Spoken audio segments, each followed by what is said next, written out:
Hi everyone, my name is E.J. Anderson, the congressional auditor turned long-haul truck blogger. Also starting to be known as the Tire Guy.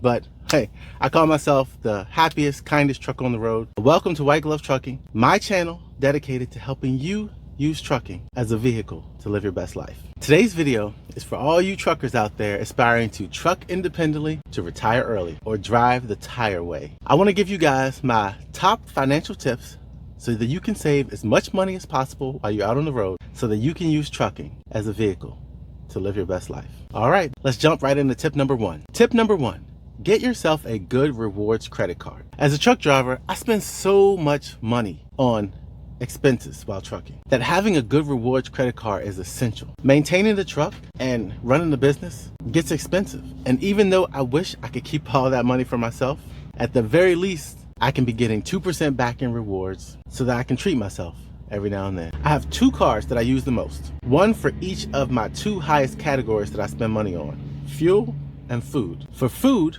which is my second highest category I spend money on, I use my Capital One Saver card. And that gives me 4% back in dining and 3% back at grocery stores. For fuel, my highest expense as a trucker, I try to get whatever card pays the most in fuel rewards.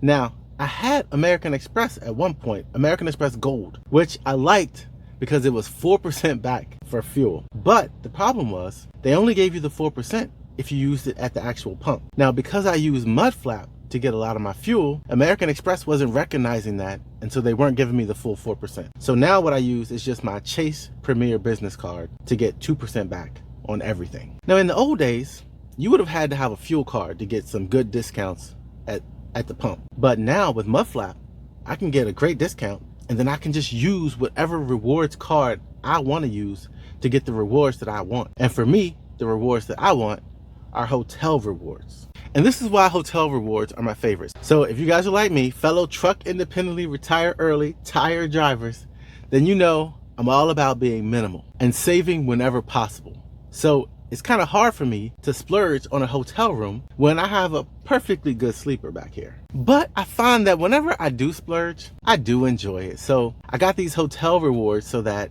whenever I get a hotel room, it feels like it's free to me.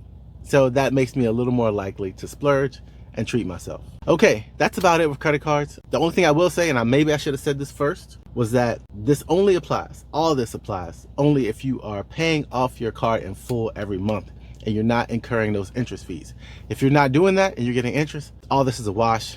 You're not saving any money at all. And then one last quick thing I'll say, when I was doing the research for this video, there was a brand new car, well, it's not brand new, but Robinhood, the investment company, they have a credit card that pays 3% on everything, but it's kind of special. You got to be on a waiting list and you got to try to get it. But hey, if you can get that card, that would be the one to get. All right, so let's move on to tip number two.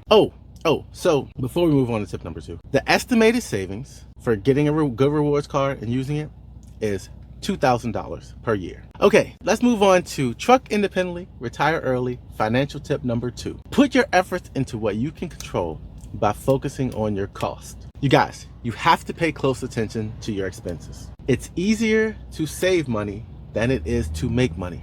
And I'll repeat that. It's easier to save money than it is to make money. And this is the reason. If you save $1,000, that is $1,000 in your pocket. But if you make $1,000, that's $1,000 minus expenses and taxes, which is equaling a lot less than $1,000 in your pocket.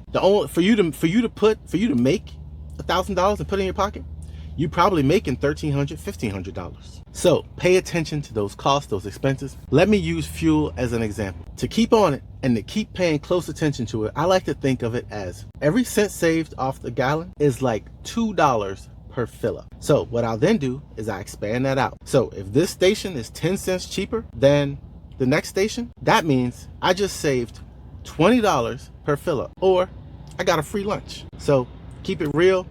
That's how I think of it. I don't have an estimated amount of savings for this one. Okay, truck independently, retire early, tip number three.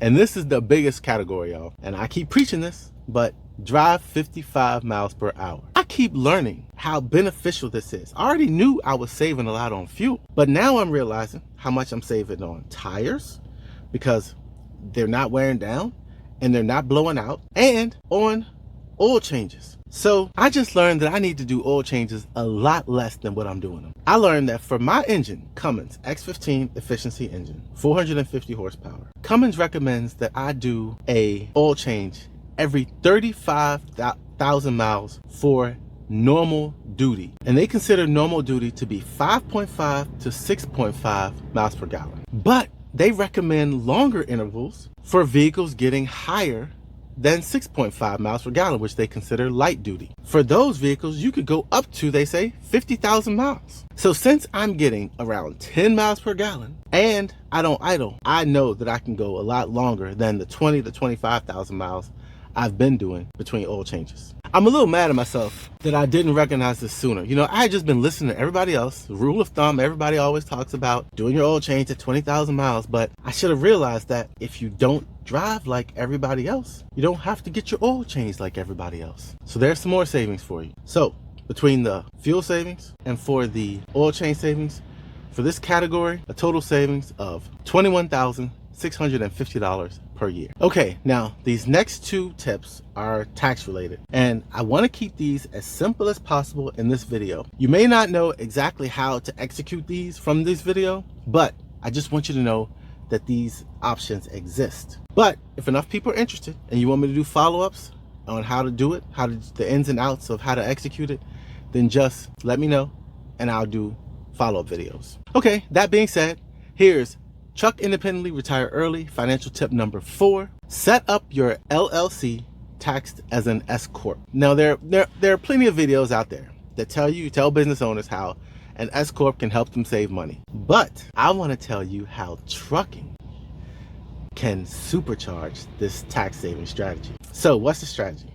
All right, I want to read this so I don't get it wrong. So setting up your business as an S Corp helps you save on your taxes by avoiding paying the 15.3% FICA tax on the portion of your income when you don't pay yourself a salary. Now, but the IRS is hip to this, right? So they force business owners to pay themselves a salary so that they have to pay that 15.3%. So most business owners still have to pay themselves a reasonable salary and pay that 15.3% on it. But as a trucker living the T.I.R.E lifestyle, I have no personal expenses. So with no personal expenses that I need a salary for, I don't have to pay myself a reasonable salary.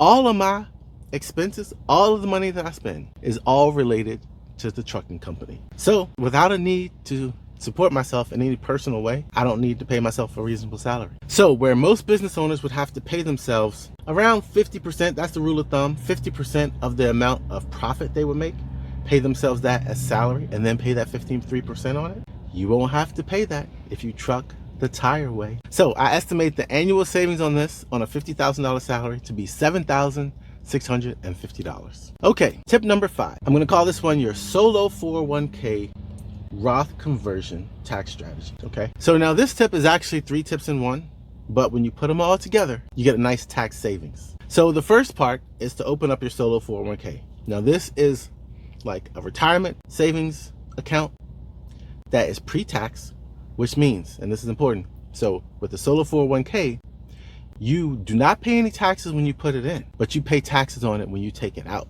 in retirement. Okay, now the second part of this is to open up a Roth IRA. Now, Roth IRA is also a retirement savings vehicle, but it's not pre-tax.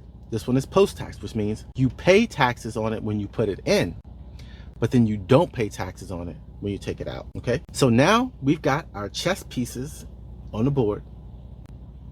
Let's make some moves. Okay, so this is how the strategy works. Now, I'm going to simplify this, but you'll get the idea. All right, let's say you have a good year and you're in the black, right? We make $50,000, okay? Here's your first chess move. When you have a year where you're in the black, you have a positive $50,000, you can put up to 25% of that money into your solo 401k, okay? So you put 25% in, that's $12,500. Lower that income down to $37,500. And so now you're only paying taxes on the $37,500. That's about $3,000 in savings, depending on your tax bracket.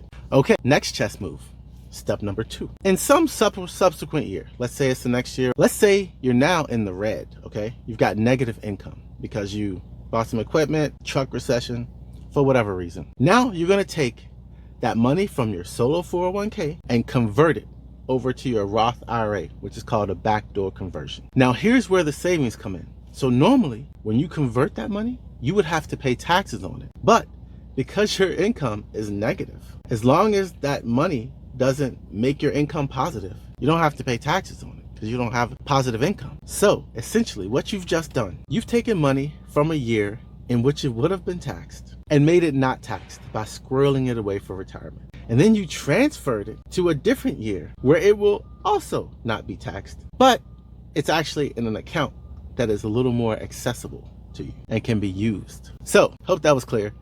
The annual benefit, estimated benefit for that one, I said is $3,000, but technically you could put up to 60, I think it might have gone up, $62,000 in a solo 401k every year. So that estimate could be higher depending on your income. Okay guys, and that brings me to my final tip. So the tip number 5, right? 5 or 6, I lost count. I'm gonna say tip number 6. Okay, I signed up for my state's marketplace healthcare plan, which was free through Medicaid. So I haven't had health insurance since I started my trucking company 3.5 years ago, but I knew it was something that I needed to sign up for. I needed to enroll at some point. So when this lady called me, this insurance broker called me, and she gave me a good plan, I was like, okay, it sounds good. So I signed up. So this plan was $4,993 a year. So I was like, that just seems like so much money. There's gotta be a way I can make this less. So I did some research and I figured out, because of how low my income is, because of after all my expenses in trucking, I actually qualified for the free healthcare through my state's marketplace. This is something I would have never even thought that I could get, but with trucking and with the way the income works year to year, now there may be some years I won't qualify, but I estimated that I'll qualify for this year. So that's my last financial tip, and I estimate that savings to be $4,993 per year. Okay, to sum up, we've got rewards credit card, $2,000 a year. Drive 55, $21,650 a year. Set up an S Corp, $7,650 a year. Solo 401k Roth IRA conversion, $3,000 per year. And then healthcare marketplace Medicaid, $4,993 per year, for a grand total of $39,293 a year saved. Now, many of these savings highlight how important it is to truck independently. You know, these are only things you can do when you truck independently. I mean, you could get a rewards card, but you won't have all those expenses to make it such a great perk, you know? And then you could also drive 55, but that would be dumb as a company driver. I mean, you'd be saving the company lots of money and then making yourself less money. So that wouldn't really be smart. So I would just say, consider driving the T.I.R.E. way. Truck independently, retire early. You know, it's a way to drive, it's a way to save, it's a way to live, and it's a way to love trucking. That's it for this video. Thanks for watching, guys.